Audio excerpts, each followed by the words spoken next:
Thanks for checking out the catch-up here on Cris Cyborg's YouTube channel. I am James Lynch. That is not Cris Cyborg, and I'm joined by a special guest this week, someone I've been interviewing for a very long time and also happens to be a teammate of Chris's. Of course, I'm talking about UFC flyweight Sabina Mazo, doing the guest hosting duties here on the program today. Sabina, how's it going?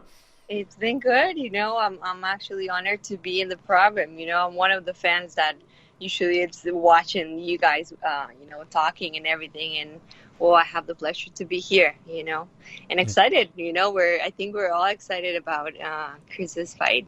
Yes, very excited about that. Before we get into everything, got to thank our audience. A lot of great feedback on the last couple episodes. It's been awesome. If you guys are new here, if you haven't watched the channel before, if you haven't watched the show before, we do it every Tuesday, myself and Cris Cyborg. Hit that like button, hit the subscribe button if you haven't already. Really appreciate the support from everyone watching. But let's talk about Cris. First time I've had a guest co-host on here. It was a no-brainer getting you on, like I said, a teammate of Chris's. To give kind of our audience an idea here, how long have you known Cris? When did you first meet her? I don't know if you remember that. Yeah, for sure. I'll remember. The first time I trained with her and that I saw her was in a conditioning training I did with the Rulk. He was the one that it was the connection between both of us. And I did my conditioning training and she pushed so hard. She's competitive and I am too. I was like, I love it, I love this girl. Of course, it's Cris Cyborg and everything, but the way she trained, the way she pushed.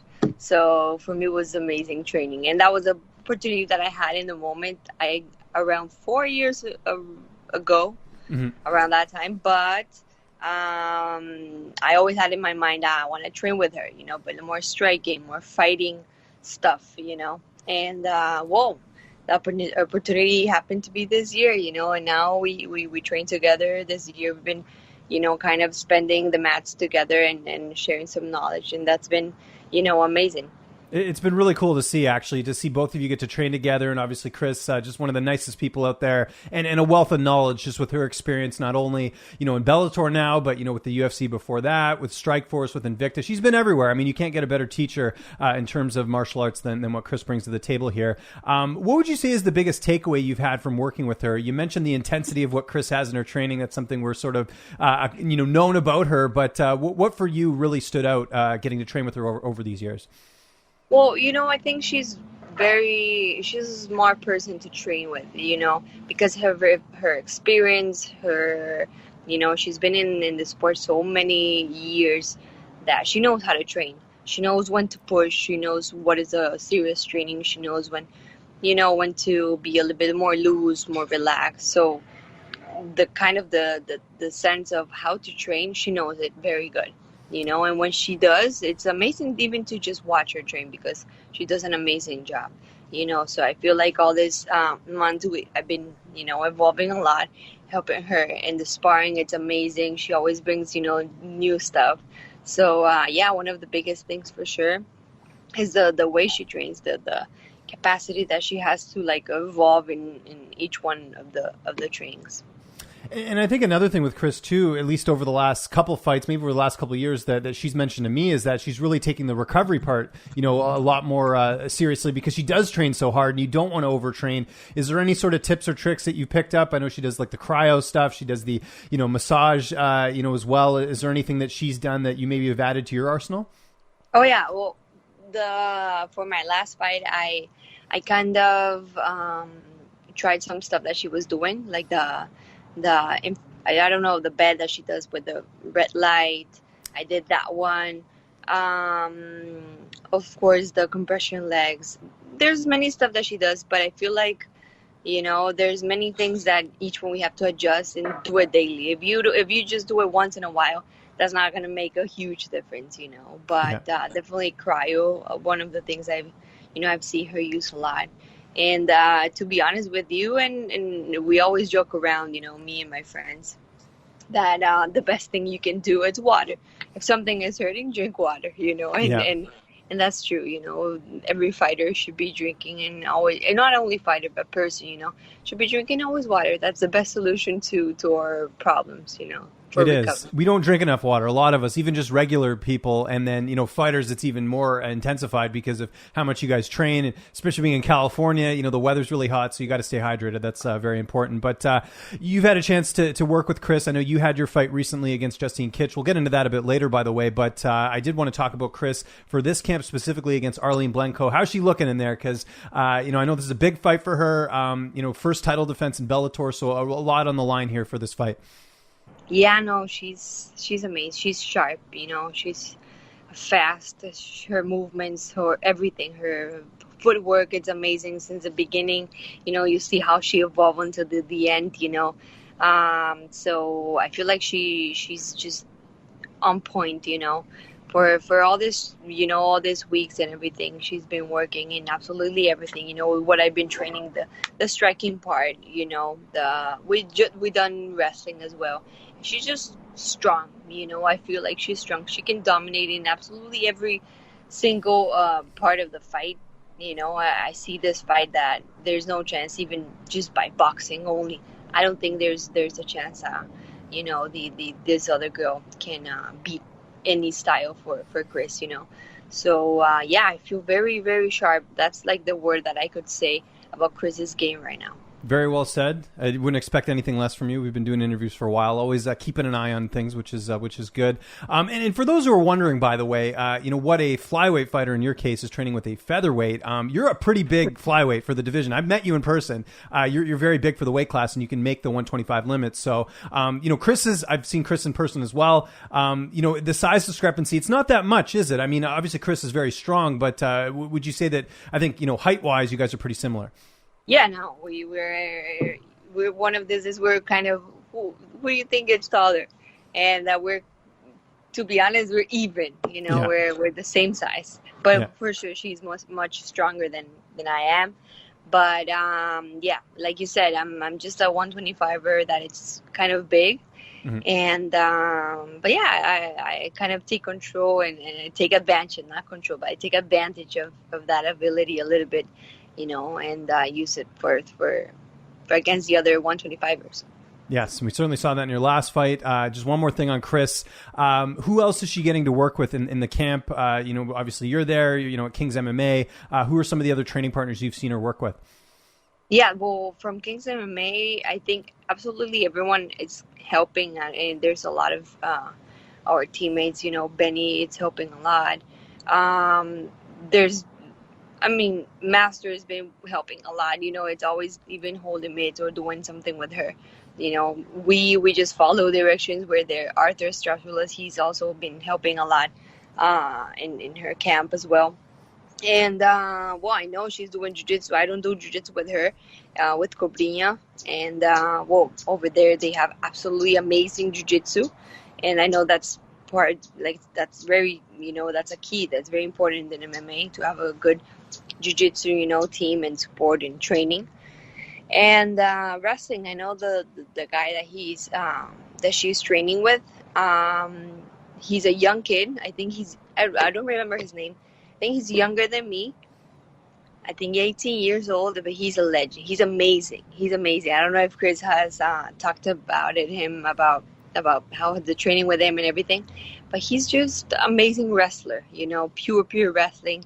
And I know she trains a couple of times with him, so she doesn't stop. But when we text and everything, she's always from one training to another, and then I go to another. So we're always in the run. So, yeah, a lot of variety there. Actually, I'm not familiar with the wrestler, but next time I get Cris on here, I am curious now. You piqued my interest, and I love hearing about sort of up-and-comers and future fighters in the sport. So very interesting. And by the way, I want to clarify for my audience there, you said Benny, that's Beneil Dariush, and Master, that's Rafael Cordeiro, your coach. So just wanted to clarify that for getting no, but it's funny because when you say it in our interviews, I know exactly what you mean, but I'm just letting our audience know here who everyone is over there. Obviously a great gym there at Kings MMA as well. But let's talk about you, Sabina.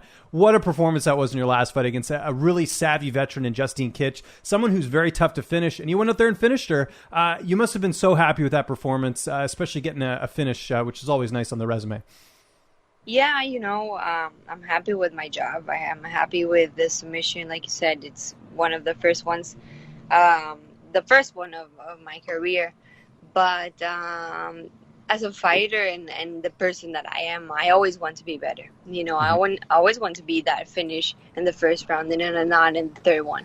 But it's very good. It was a very good fight. It was a good fight for me to see mistakes that I'm doing a lot, to analyze what I'm doing, and kind of pick it up from there.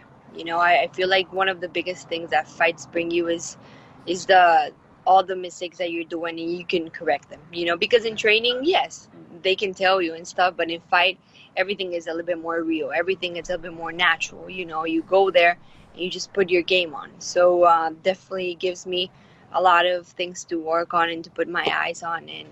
And yeah, she was a very tough opponent, and I'm happy. I'm happy for the submission that I got. Yeah, no, it was a great victory, like I mentioned. How was it fighting without the crowd, like during the pandemic? Because that's something Cris is going to have to experience in her fight without having the crowd. She's used to having all the, the fans cheering her on. You don't get that. How did you deal with that? Well, to be honest, it was not that different. I feel like I was very focused and I just wanted to go inside the cage. I was enjoying, and of course you look like to the outside and you don't see like the huge space, the stadium. You don't see that, and it's kind of a little bit weird in that sense. But you know that you're focused for something. I'm there to fight. I know the audience might not be there, but somewhere else they are. They're watching. So for me, it's just matter of focusing, and I just wanted to go in the cage and fight. As soon as they close the cage, you forget about everything that is outside. You just want to fight, and you just want to put your work on. So it's yeah. But after the fight, I'm sure a lot of support from the Colombian fans. I know that's a big fan base for you. Very inspiring, I'm sure, too, because you're one of the few, Colombian fighters in the UFC. What is that like, getting that type of feedback after a big win like that? Yeah. A lot of, every time it's more and more people kind of going back. And not only Colombia, I feel like Latin America itself, Absolutely. You find a lot of support and like people knowing you. And because there's not a lot of women also doing it, Latin America women. So it's very nice, for me, it's very nice that people are kind of more interested and they're giving more support, because I grow, and not only I grow, the MMA grows, and that makes it a little bit easier for a lot of people to start training or to, to make more champions. So definitely it's very something that makes me very happy. Is that something you and Cris talk about? Because, I'm sure for Cris, when she got in MMA, there weren't a lot of women, and, being from Brazil and coming to America and competing over here, that must have been, similar situation like what you're dealing with right now, where, there aren't a lot of Colombian MMA fighters. So I'm sure to carry that sort of torch, it must feel pretty cool. Yeah. We don't talk too much about that, mm-hmm. But definitely, in the sense that in Brazil, the culture about fighting is a little bit bigger, and it's growing. And Cris Cyborg is huge, she's it's an image of MMA, not only for female, but in general, she's an image for MMA in Brazil. Mm-hmm. In Colombia, it's happening, but it's a sport that is not too old, so it's kind of growing. It's very new. People are kind of knowing a little bit more and more. So yeah, for sure, I'm kind of building the path, but it's in the go way, I think it's a matter of time, and it's gonna start growing. So any update on when we might be seeing you fight next? It didn't seem like you took much damage in the matchup. Are you looking at? I imagine you're looking to get one more fight in this year before next year. Yes. So like I mentioned before, I'm a person that's always training. I'm always ready. I'm always wanted to, to fight. So definitely gonna get one fight before, and I'm just looking for possibilities. I'm not close for 135, not for 125 either. I'm interested. I'm just training. So basically, right now, like I was telling you before the podcast, I'm kind of having a time where I'm moving to a new house. So kind of, moving around and training still, but putting my things a little bit more in another aspect, So after I get that done, I just, as soon as I want to go get a fight. Yeah, moving's a big deal. I've moved a bunch of times in my life. Is it relatively in the same area where you were before, or are you going somewhere different?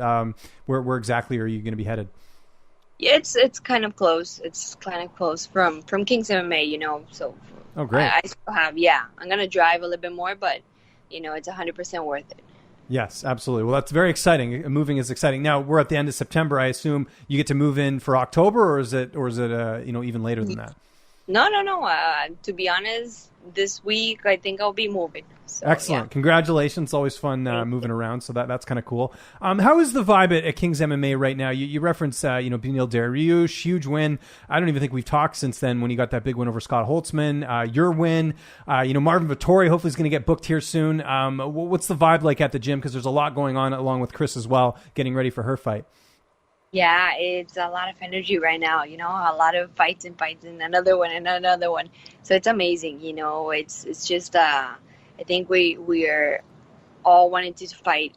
We all want success. We're all like in that hungriness, we're all hungry to win, to fight, to climb all the way to the top. So right now at Kings MMA, it's amazing. You see more and more people. The trainings are full.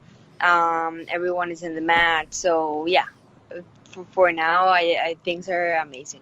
And attracting some big names. I see Mike Tyson's over there training. Have you happened to catch him when he's been at the gym? Not when he's in the gym. Master is training, is his trainer for now, for his next fight. So, but no, we don't see him. I haven't seen him in the gym, Okay, but I'm sure people are talking about it. It's pretty cool to have a legend like that at your gym, right?